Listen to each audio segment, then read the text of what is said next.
Hi guys, this is Harness D20 po and welcome back dito sa Entong's World Channel. So, nung nakarang araw, tinapos natin yung kulungan doon sa likod pero actually hindi pa natin totally or hindi pa 100% na natapos kasi nga meron pa tayong kulang na ilalagay sana doon sa harap ng ating chicken coop. Ang problema, umulan ngayong araw so hindi natin siya maasikaso. Tutuloy natin sa susunod na araw kasi nga depende pa sa panahon kung titigil yung ulan. So shoutout sa ating mga viewers and let's go! Yan mga tropa, bale maulan nga ngayong araw, hindi tayo makakilos ng maayos dun sa likod ng bahay kasi nga yung ibang materials na gagamitin natin is nandoon sa pinagtatambakan natin ng mga kawayan. So syempre DIY lang tayo, medyo mas tipid kasi kapag mga kabayan lang yung gagamitin natin dun sa kulungan. Pero bagong lahat, syempre ang gagawin natin ngayon, sabihin ko lang sa ating mga viewers na papakita ko yung ating accomplishment ng mga nakarang araw. So punta tayo din sa kulungan. And guys, update pala dito sa ating mga alagang kakatil. So ito na sila guys, hindi tayo nakapag-install pa ng kanilang itlogan. Bali nga itong bigay ni paring Bagistan, si Ray Ray. Ito yung mga hand-fed na kakatil before. Kaso nga lang, ngayon medyo mailap na sila. Actually itong isang ito medyo maamo pa, pero yun yung isa mailap na yun. And kailangan daw ito maglagay tayo ng nest box para mag-start na sila mag-breed. So hindi pa tayo nakakapag paggawa ng nest box kasi nga ayan maulan, tapos sinuuna natin yung kulungan ng mga alaga nating manok. So iwan muna natin sila rito.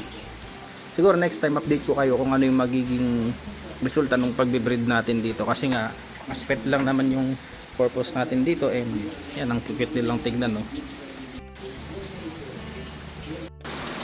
And guys, yan tignan nyo yung panahon no, malakas yung ulan so hindi tayo makakilos ng maayos dito sa ating next project. So ito nga yung area na nabanggit natin, gagawin nating garden ng mga halaman at gulay. So hindi natin natapos ngayong week kasi nga inuna natin yung kulungan. And tignan nyo yung panahon no, paulan-ulan, ganyan, hindi tayo makakilos sa likod ng bahay.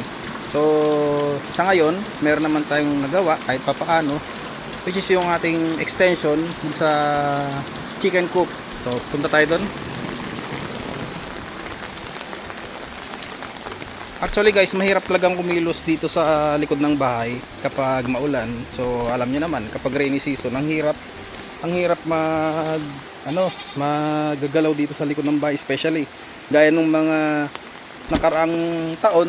Siyempre mga alaga natin karamihan kambing, rabbit, mga manok. So sa kambing, ang problema lang kapag rainy season nga, kailangan talaga meron kayong naka-stock na mga silage, gaya ng corn silage, napier silage. So siyempre dapat may feeds kayo para hindi kayo nahihirapan tuwing umuulan na ganito kasi isipin nyo naman kapag meron kayong mga alagang ganon, mga kambing, hindi basta-basta yung paglabas ng ganitong maulan, so possible na magkasakit pa tayo. Kaya much better meron kayong stock. So proceed tayo dito sa ating chicken coop. Yan nga, napakita na din natin last time itong ating mga tanim na frog grass. So sana makarecover ulit. Dito sa part na to, medyo makapal pa rin naman siya, pero mapapansin niyo hindi pantay yung color niya kasi nga yung mga manok talagang nakawala rito. And yung part na to, ito nga inubos ng mga alaga nating Chabo Bantam. So meron pa namang ayan, may mga part pa namang tumutubo diyan. Hindi ko lang alam dito sa part na to kung tutubo pa kasi merong mga naiwan na ugat. Kaya nga lang parang natuyo na siya. So kapag natapos natin itong next project natin, magtatanim na ulit tayo dito para mas mabilis siyang dumami and sasamantalayin natin yung rainy season. So ito nga guys, yung bagong gawa nating chicken coop. Doon sa loob nag-extend tayo and dito sa labas pinaplano na natin or nakasama na sa plano natin na lalagyan siya ng pinto dito sa part na to. And dito sa ayan, yung sa may likod ng kulungan, yung sa part na yan, maglalagay tayo ng chicken net. So para hindi na mamatay yung ating mga tanim dito and pwede rin tayong maglagay pa ng ibang halaman. So yun nga yung dream natin dito, gagawin tong chicken garden. So hindi na muna natin papakawalan dito sa labas yung ating mga alagang manok. Dahil nga ayan gusto natin siyang gawing garden talaga. So proceed tayo. Ito yung next natin na project, lalagyan nga ng pinto yan. Gagawa sana ako ngayong araw, kaso nga lang natigil dahil nga ayan, ang lakas ng ulan, yung mga gamit natin doon sa likod ng bahay. So pasok tayo. Yan guys, nandito na tayo sa chicken coop nga, and mapapansin ninyo hindi pa siya ganun kalinis, pero in-extend na natin yung kulungan. Yung dating lumang cage natin, nilapat na lang natin dun sa pader para kaparehas itong pinagawa natin. So pakita ko sa inyo. Yan guys, just in case na magkaroon tayo ng mga visitors dito, pwede ko silang i-tour dito. Ayan, munting libangan natin. Oops, teka lang. Siguro itong switch ng ilaw, lipat na lang natin dito sa mas malapit niyan. So ayan guys, pagpasok ninyo, ayan, syempre yung chicken natin, breeding pen. Nandiyan yung ating benjarong. Tapos dito, binakante ko muna kasi nilinisan ko. And yan nga, yung mga ibang alaga natin. Ayan. So andyan sila. Ayan. Pagpasok ninyo, makikita nyo dito yung lumang kulungan ng rabbit na ginawa nating kulungan na ng manok. So pasok tayo dito sa extension kasi nga last vlog, di ba, pinalitan muna natin yung plywood nitong ating lumang cage dun sa sa likod, sa parting likod, kasi nga sira na talaga gaya nito. Ito isusunod na lang siguro natin yan kasi pwede pa naman. Ayan, ganito yung nangyari, tutuklap na. So ayan, pakita natin sa loob. Ayan guys, again sa loob niya. Ayan. Kaso nga lang itong nabili ko, parang hindi siya ganun kaganda yung marine plywood. So ang gagawin ko nga sana, pagkatapos ng pinto dito sa chicken coop natin, maglalagay sana ako dyan ng masilya. So na postpone na naman dahil nga sa ulan.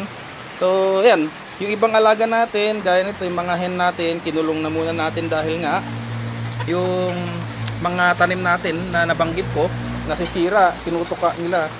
So just in case man na magawa yung pinto, papakawalan naman natin sila siguro twice a month para kahit papaano makarecover yung mga damo.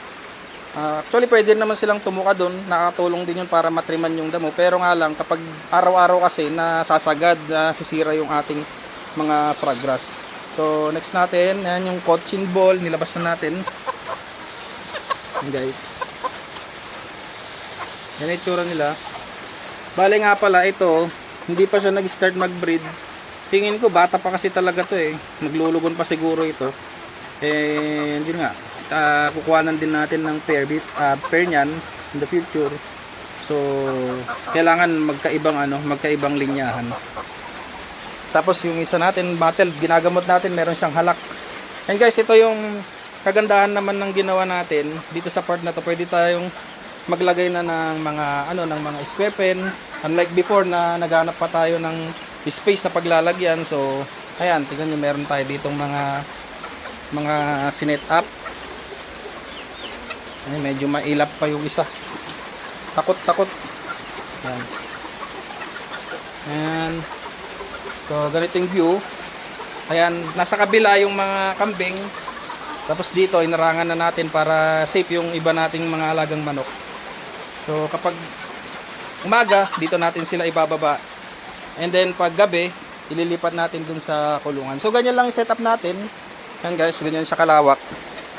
Kahit papaano may nagawa naman tayo kasi nung nakaraan hanggang dito lang yan guys. Sana ba? Hanggang dito lang yan. Oops, ito. Hanggang dito lang yan.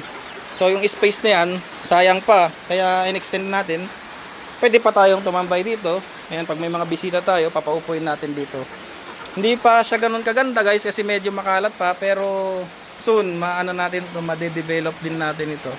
And munting libangan lang naman to guys, di naman siya yung for business, ganyan, pang libangan. Kung may bibili, kagaya last time may bumili sa atin, o di goods. Pag wala, o di okay lang kasi libangan naman, nakatanggal ng stress. Siguro guys, sa part na to, kasi nga kulang tayo ng lagay ng bumbilya, maglalagay tayo rito niyan para maliwanag dito kapag gabi. Actually meron naman doon kasi sobrang liit. Gusto natin medyo malapit-lapit or dito sa may bandang gitna para tawag dito na talagang sakop niya yung area, mas maliwanag. Kasi nga importante din yon. Halimbawa pag gabi kayo pupunta rito kapag may mga bisita kayo tapos biglang may dumating, pwede nyo silang patambayin dito. And sa part na to, baka maglagay ako rito ng table. Hindi ko pa sure kasi nga kailangan natin yung hindi siya masyadong kakaya ng space.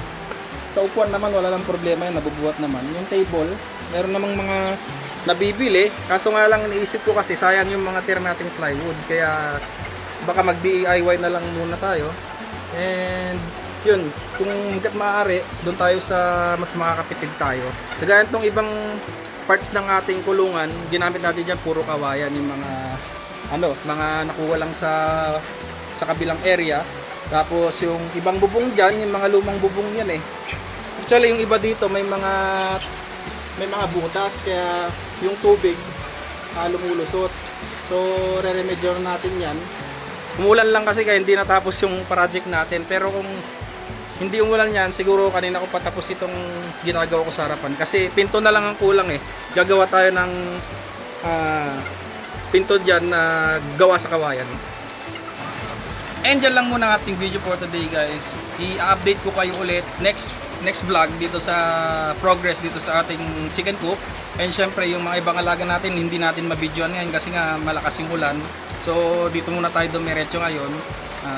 Sa mga nag-i-inquire, kasi meron mga nag-i-inquire nung ducklings ng ating mga Muscovy ducks, wala pa tayong available ngayon kasi ginagawang ang balot, nililimitan muna. Pero kung gusto nyong magpa-reserve, pwede namang sabihin nyo kung ilang pieces para makapagpapisa tayo doon sa incubator. Ingat po kayo lagi guys, God bless, kita-kita na lang sa next vlog. Bye bye.